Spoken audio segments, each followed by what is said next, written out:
can catch me getting the guap, beating the block. Oh man, welcome back to the new channel. It's your boy President Lightskin. You know what I'm saying? We back and we got dumb whiskey. Why does everybody love yeat? There are a million things that I can say about why everybody love yeat. Why I love yeat so much. I'm not gonna lie. I literally just found out, like I was on TikTok and I just found out that yeat was on Complex Client and he invited so many people on stage.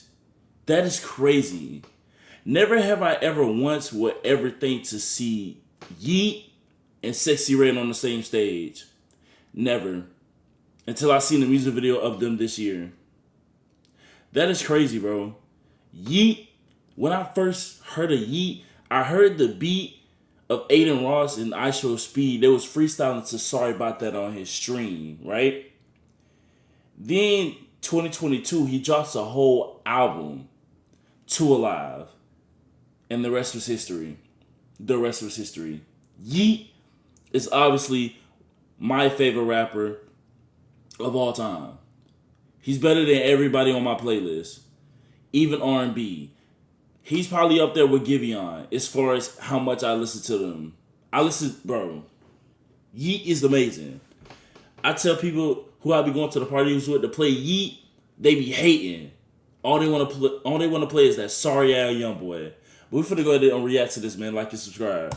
Dropping the biggest album of his career, Yeat found himself at rock bottom. You can catch me getting the guap, beating the block. My bad, y'all. Give me 1 second. I gotta upload this video. Give me 1 second. I gotta upload this video.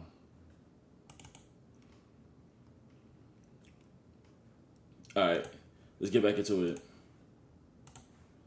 Sold out, former friends tried to blackball him for changing his sound, and behind the scenes, he was relapsing due to all the backlash. He even tried to win everyone back with a full-on Rage album later that same year, but it only made things worse, with the project being classed by fans as his worst ever. Yet somehow in 2025, he flipped the narrative completely, from being finished and washed to headlining festivals worldwide, dropping one of the biggest rap songs of 2025, and reminding everyone why he's the only SoundCloud rapper in recent times to make it this far. So this is why everyone loves yeat. So let's bring it back to the start of 2024, where yeat was at the peak of his career. He was sitting at around 30 million monthly listeners after his and Drake's song I Don't Give a F went #1 worldwide. Now this was really important for him. He had so much hype and attention around his name after his impressive performance on the song that his next album, it had to be a big one. It was the perfect opportunity to go seriously mainstream. This had to be Yeat's Whole Lotta Red or his Eternal Take. The chance of him getting this much anticipation around his name again is near impossible. So he had a lot to prove, not only to keep progressing his career as a mainstream artist, but to prove himself as more than just a TikTok meme rapper. So on the 16th of February in 2024, he would drop 2093. I'm gonna keep it a buck. 2093 is my best album. That is one of my favorite albums, alright?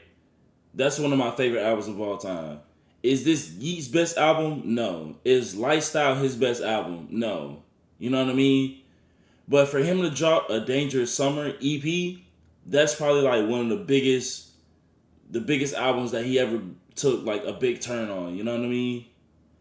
Like, I'm not gonna lie, like, 2093 is probably like the most mainstream cinematic action movie album that you're ever gonna hear in a very long time.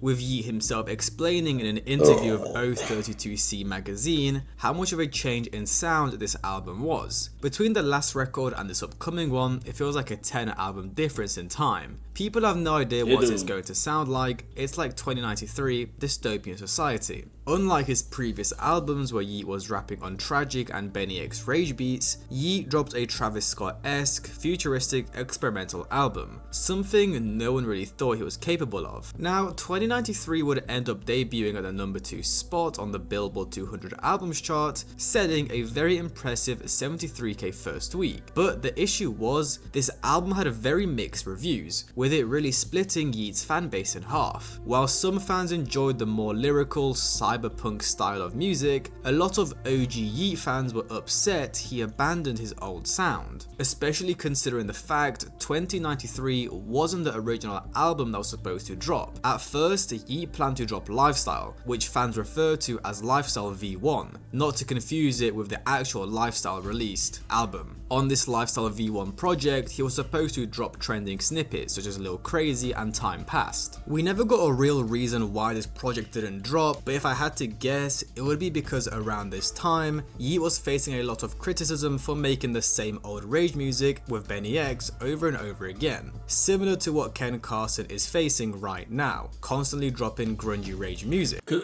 look, I'm gonna be honest with you, Ken Carson has made such a big, because at first he was using his real voice, now he's using another voice, and it has so much success with that voice. And now it's just like, how could Ken Carson get to the next point, you know what I mean, without using the same sound? Because all the audience gonna do is just keep complaining, you know what I mean? Like, I'm gonna be honest with you, I don't know. Some of this shit do sound repetitive. Okay.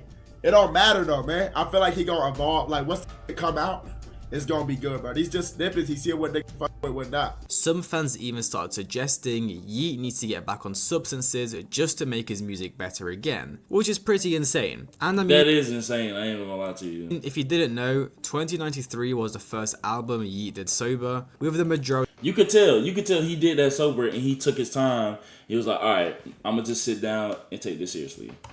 Of the project being him describing his battles with substances, and it seemed like the backlash really got to Yeat, as shortly after the release of 2093, he would try returning to his previous style. On the 3rd of May, he would drop a 2-pack of songs, King Tonka and Heavy Stunts. 2 songs which were new songs, but definitely nothing like that 2093 sound. Yeah. But this only made matters worse, as even though he returned to his old geeker sound, it wasn't the same. So think about it, he was in a very sticky position. The new fans he gained from 2093, they didn't like this rage sound. And then his OG fans that like the rage sound, well, these new songs he just dropped, they don't hit the same. Some fans even pointed out that in an Instagram live snippet, there was a line of sugar on the table, seeming like Yeat was unfortunately back on substances, potentially due to the backlash from his own fans. Even some of Yeat's friends in the industry began calling him out for this. Can tweeted, "Fella start making that EDM and lost his fans, now MFers trying to be buddy again, SMH. When will you realise that formula will never work? Use black, then make white music, then go back to blacks when MFers not F with it. It only works for Post Malone, that's it." And it wasn't just Can. Yeat's biggest competitors, Opium, also started dissing him.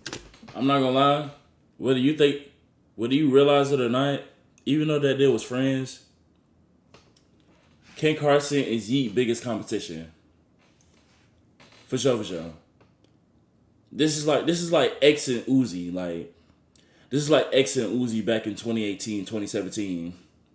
Like let's be for real. If Ken Carson and Yeat was to drop an album on the same day, Yeat get more listeners, with it seeming like everyone was turning on Yeat. Let's just say this was a quite difficult position in his career. Whilst 2093 was a huge success, with songs like If We're Being Real and Breathe being 2 of his biggest songs with hundreds of millions of streams, he was also facing pressure from a lot of his fans and underground listeners in general to return to his old style. So, in an attempt to prove everyone wrong and show everyone he's the greatest, Yeat would announce on his Instagram story that he would be dropping 2 full-length albums this year. And if you know Yeat's work ethic, prolific, that wasn't even a surprise, because back in like 2021, he dropped 3 albums, in 2022, he dropped an album and a deluxe, and an EP.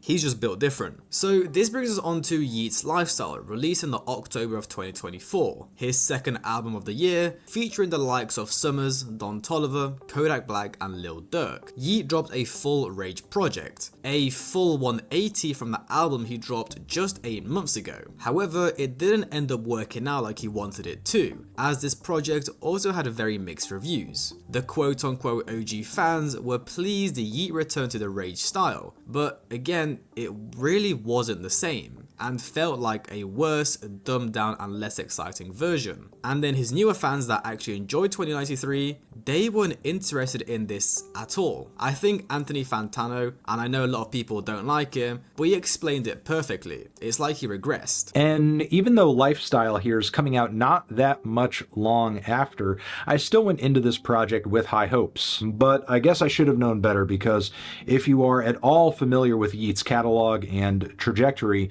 the title here most definitely signifies something: regression. It's funny because as successful as that album was, there was a very loud and vocal contingent of people in Yeat's fan base.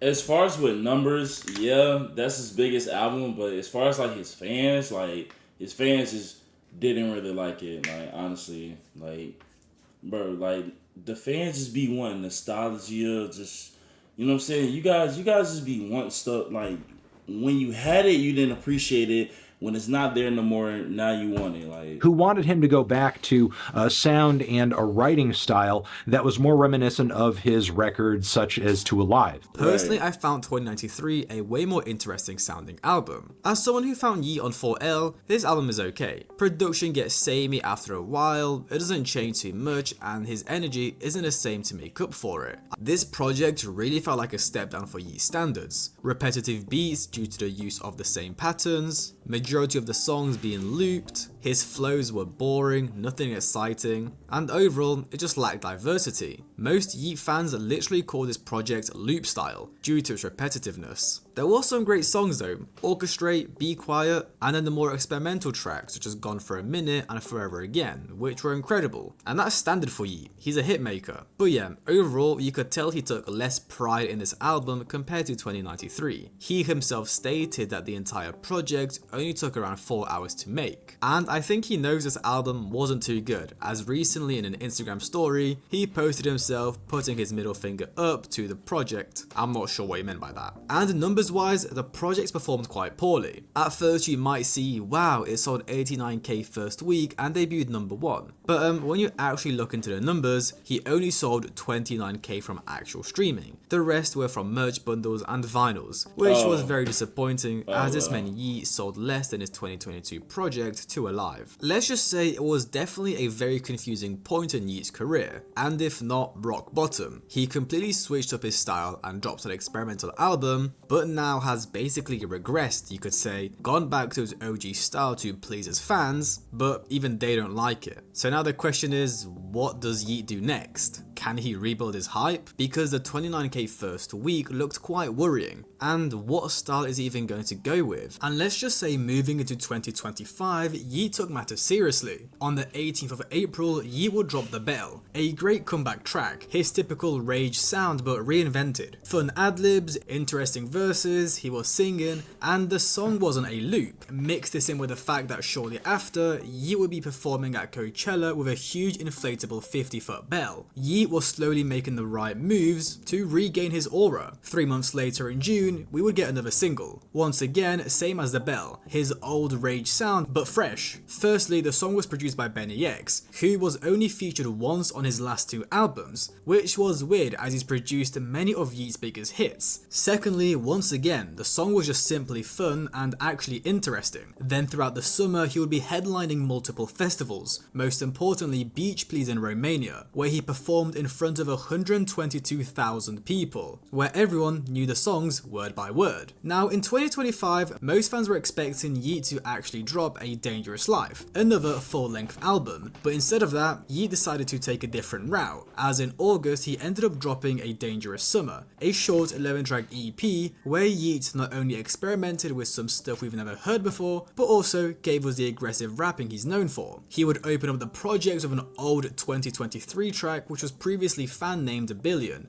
but with a fresh intro. Pretty sure Yeat put this on here simply to appease the older fans and also as this explosive introduction to the EP. But then I'm not gonna lie, that music video is amazing. Like, I wonder how did he make this music video? But this music video was amazing. And for the rest of the project, we really got a lot of new sounds. We had songs like Come and Go, Growing Pains, Two Tone, Fly Night, which were these slower, softer, more heartfelt songs that really showed us how much Yeat has evolved since he blew up. Loose Leaf, where Yeat integrated his heavenly groaning into the background of the beat. ADL Is Coming, an experimental type of song. Now that I think about it, he rarely has women in his music videos, teasing us for what's to come on his next album. Overall, this project was very impressive. It seemed like everyone loved it. And even if you didn't like the entire thing, due to the range of sounds, there was definitely a song for you. The project ended up selling 34k first week, with 18,000 of those coming from actual streams, which honestly isn't bad for a surprise drop EP with no rollout. But what was the most impressive part about this project was Come and Go, which is slowly growing to be one of Yeat's biggest songs. On the 17th of October, Come and Go had its biggest day ever on Spotify, with 901,000 streams in a single day, surpassing songs such as Nokia, Anxiety and Dark Thoughts, making it one of the highest streamed rap songs released in 2025, with it currently sitting on just under 50 million streams, currently his #1 song on Spotify, which is insane considering it only dropped 2 months ago. In a year or so, I wouldn't be surprised if this song is sat on 200 or maybe 300 million streams. It's a banger and is growing rapidly. And I think this is such an important song for Yeat because it's proof that he's here to stay. He's had multiple hits with his Rage style, multiple hits with his 2093 style, and now a brand new hit with Come and Go, which I guess is like a mix of singing and rapping, this new A Dangerous Life era. It's really nuts how versatile he is. He's not just another TikTok rapper that is hot for a year or two, that will get stale and fall off. He's here to stay and thrive for many more years to come. And it isn't only Come and Go that is blowing up, Two Tone and Put It On God are also two of Yeat's highest streamed songs right now. But even though Yeat just dropped an incredibly successful project, he wasn't done. Just a couple weeks later, he would appear in Drake's Iceman episode 3, where they would then drop Doghouse with Julia Wolf. This song wasn't the hit I was personally hoping from them. Julia's singing was great, Drake's part was catchy, and unfortunately Yeat's verse was way too short, but it was still nice. And it's still doing a solid 200,000 streams daily, it could just be one of them slow growers. And whilst in Europe for the Iceman video, Yeat would actually be performing with Drake for around a week or two. And I should have probably mentioned this earlier, but I think Yeat's weight loss was incredibly important on this whole revival of his career. We've seen how incredible Gunna's transformation was and how much it boosted his image, and I feel the same is happening to Yeat. After that Go to Work music video, he was looking like one of them 40-year-old uncles with a beer belly, but then a couple months later, we see him lean as hell, wearing tank tops all summer. He got shredded, and beforehand, Yeat was quite shy, never seen in public, and always hiding his face with masks. But now, he's spotted with fans and paparazzi every single day, out and about living life. His evolution and just how much he's changed as a person is quite shocking. I never expected it. I personally thought he was always going to be this druggy underground SoundCloud rapper. But now, a lot of you may be wondering, well, what's next for Yeat? Because it really seems like he's done it all already. Well, firstly, it seems like he's starting to give out a lot of love to the upcoming generation. He recently shouted out UK artist SD Kid during his Australia tour, where he called him his evil twin. And if you don't know who SD Kid is, well, I don't know where you've been for the past 3 months. This dude has quite literally blown up faster than Yeat. He dropped his first song on Zucchini, with Yeat and Zucchini dropping a song together on Benny X's album very soon. Now on to Yeat's next project, A Dangerous Life. In a recent interview with Complex, Yeat will talk about his upcoming album. This new era is more polished and meticulous. I'm really dialing in the world and the sounds. I'm doing everything myself. I'm still mixing, mastering and producing, and every little echo and thing you hear in the song will always be me, but I'm a lot more open to making records better, where he would later say he's been singing more and experimenting more with his ad-libs and production. He would then go on to describe ADL. It's new. I'm always pushing boundaries and always setting the wave on how I want to shift the sound. I'm never scared to go out of any comfort zone and try different sounds. You can't even describe it sound-wise, it's just good music. Yeat's now fully sober, working with new producers, working on new sounds, and it seems like ADL will be a masterpiece. I wouldn't be surprised if we see the likes of Justin Bieber or even Drake on his next project. Definitely some crazy features for sure. And one more thing that I think is really interesting that Yeat spoke about in this interview was no matter how much his fans want the OG sound, it'll never come back as it's constantly evolving. A lot of those fans like it because it's this cool niche thing that they know about and no one else knows about, so they want to keep it that way. The fans from the beginning are going to feel protective and they won't want things to change because they found it before everyone else. But it's all about showing them where I'm going, even if they don't like it at first. Real fans of mine will grow with me and appreciate what I'm doing, and I want them to evolve with me. That's the whole point. Sometimes if you're leading a change, it could be looked at in different ways, but I want it to be communal. I'll always still be Yeat and you can't take that out of me. So the new Yeat versus the old Yeat is just me getting older. I can't make the same song 50 times in a row. So that's why everyone loves Yeat. It seems like he's faced some bumpy roads in 2024, but now in 2025, he's flourishing better than ever. Hope you guys enjoyed. Like, subscribe, comment, have a great day, and I'll see you guys in the next one. Alright, man, what do you guys think about this video in the comment section below? Ain't gonna lie, Lifestyle is overhated. Is F, that is just beautiful. I'm not gonna lie, bro. His beat selection on Lifestyle was amazing. Like, it's really good. Crazy how he's still hated by many for his music, but blew up out of nowhere since the underground. And then it's just, of course, everybody loves my GOAT. The fans who switched on him ain't real. Everybody who was hating on him during Lifestyle in 2093 should never say anything now that he up on bro. We gotta think about this in the comment section below. Please let me know, like, subscribe. Thank you guys for watching so much.